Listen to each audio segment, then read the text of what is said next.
వ్యాప్తంగా జరుగుతున్న ఉత్సవాల్లో మీరు కూడా పాత్రలుగా మారడం ద్వారా ఈ గ్రామానికి ఈ యొక్క నగరానికి ఏం సందేశం ఇవ్వాలనుకుంటున్నారు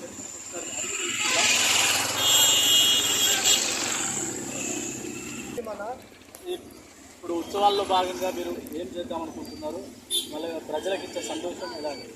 మొదటిగా ఈనాటి అంబేద్కర్ గారి జయంతికి వచ్చిన పార్టీ కార్యకర్తలకు మరియు పార్టీ జయంతులందరికీ ఉద్యమ పరివర్తన చేసి తెలియజేస్తున్నాం వల్ల మేము ఈరోజు ఒక ప్రత్యేకత కూడా ఉంది. అంబేద్కర్ జయంతి గారి పుట్టినరోజు పురస్కరించుకొని బాబాసాహెబ్ అంబేద్కర్ గారి ఆలోచన విధానాలను ఒక రాజకీయ పార్టీగా వేదికగా వెలిసింది.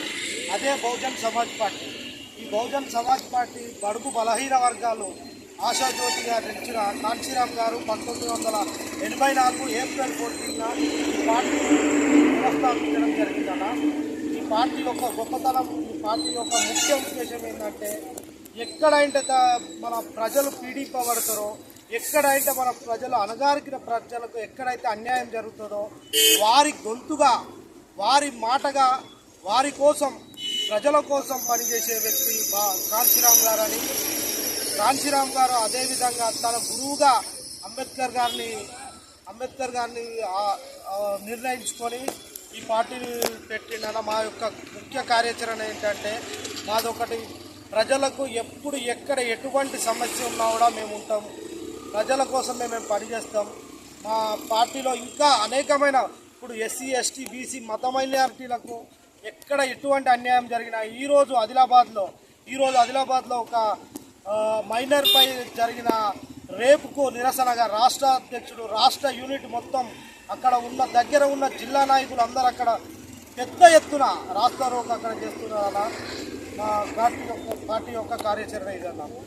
ముఖ్యంగా చూసుకున్నట్టయితే ఈరోజు ప్రపంచవ్యాప్తంగా డాక్టర్ బిఆర్ అంబేద్కర్ గారి జయంతిని పురస్కరించి సందేశం అయితే మా పార్టీ అన్న బాబాసాహెబ్ అంబేద్కర్ గారు చదువుకొని మీరు జ్ఞానవంతులు కావాలని చెప్తున్నారు. ఆ జ్ఞానవంతులు కావాలంటే మీరు డబ్బులు కొడితే గారు, చెప్పులు కుట్టుకుంటే గారు, మీరు ఇంకే విధమైన కుల వృత్తులు చేస్తే గారు, చదువు జ్ఞానాన్ని నేర్పిస్తారు. చదువుకొని జ్ఞానవంతులు అయ్యి నేను కత్తియలే, గొడ్డలియలే, కొట్లాడమని మీకు బాంబులు ఇవ్వలేదు.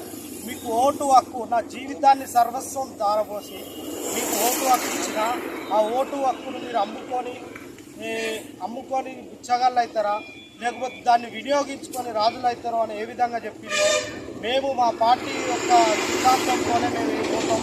ఈరోజు మేము కూడా ఇక్కడ నుండి కడుపుకొండ ఈ జెండా గద్దె నుండి అంబేద్కర్ గారికి పూలమాలలు వేసి ఒక 50 మంది 50 బైకులతో హన్మకొండ అంబేద్కర్ విగ్రహం వరకు ర్యాలీగా వెళ్తున్నాం అన్నమాట.